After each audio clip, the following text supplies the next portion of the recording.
Hey everyone, it's Will, Gamer Dad, with another video for you. So as promised, this is the third battle to get Cyrus 5-star. And like I had mentioned in the last video, at the end of each encounter, it actually gives you direct directions to go where to the next area, which is very nice, because in previous encounters, they only kind of hint at where you should go. So I do like that they are a little bit more clear with the directions, and makes things easier for everyone. Because at the end of the day, we only need to be challenged with the battle. I suppose in an RPG, part of the fun is to find out secrets and things like that as well. But in this case, I just want to get the battles done, get on with it, and unlock Cyrus 5-star. As you can see from one of my other videos, I even upgraded the adamantine katana to give to Azami, so that I could give the crescent sword to Cyrus. So that'll be all fun and dandy once he becomes a 5-star. Anyways, again, you can see that the witches' familiars are here, and we are going to try to interrupt them from doing anything too evil. One of the subtle things in this particular encounter versus the first two is that, if you did notice, the very first encounter only had 2 witches' familiars, and the second one has 3. Now, we are actually up to 4. So I'm not sure if it's one of the game designer's idea to kind of have more gathered, to kind of give a semblance of the increasing amount of shadow power to be farmed for the return of the Shadow Witch. But either way, it's a nice touch if you do notice those sort of things.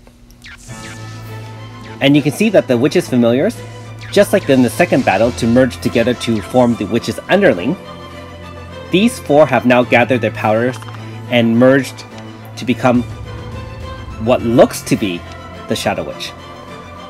Now again, you can't even tell if this is the actual Shadow Witch or just the spirit which consumed the Green Witch to become the Shadow Witch. Either way, we're gonna take it out. Alright, so the Shadow Witch does have 2 sets of moves, and depending on how low the HP goes, it'll change to a different rotation. So we're going to go with the first 4, and the first 2 are just double attacks. They'll do some sort of elemental attack followed by another attack. So again, minor to moderate damage at most. You can see I did bring Annabelle just as a buffer to help reduce int. And of course we have Mariel with her all-type resist Aurora Force. Now, turns 3 and 4 do use the Dark Gorgon move. So the damage isn't so much of a concern as the fact that if you get petrified and your whole party gets petrified, it's essentially game over and KO'd. So again, make sure your healer or healers has the stone resistance badge. If you do have Yuna and you can make use of her Valor chant, feel free to do that as well.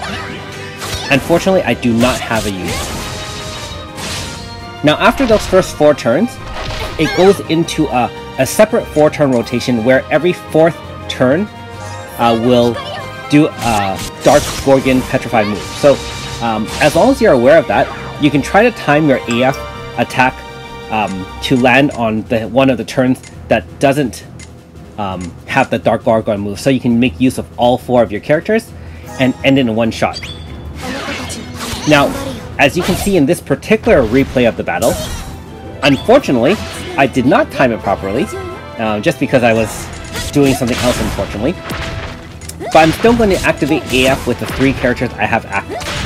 And note that I did rotate in Nagi as well as Serene for additional power and speed boosts.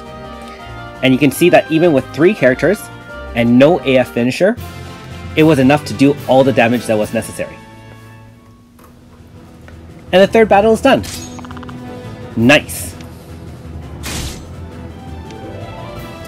So you can see that Cyrus has now what looks to be ended the Shadow Witch forever. But being that there are 2 more encounters, we know for sure that is not the case. That being said, it'll be fun to go to the 4th encounter and see what's up. So again, at the end of this video, they will tell you to go to the ancient battlefield, because like earlier encounters, it looked like these witches familiars gather shadow power from areas of great distress, which is areas of war or calamity. So we'll see you there in a few hours. I'm going to stop talking like most of my other videos and let you watch the rest of the video in peace. If you haven't already, please like and subscribe to my channel. I really appreciate it. Also, I do have a Patreon account for those who are interested. Thanks for watching. We'll see you next time.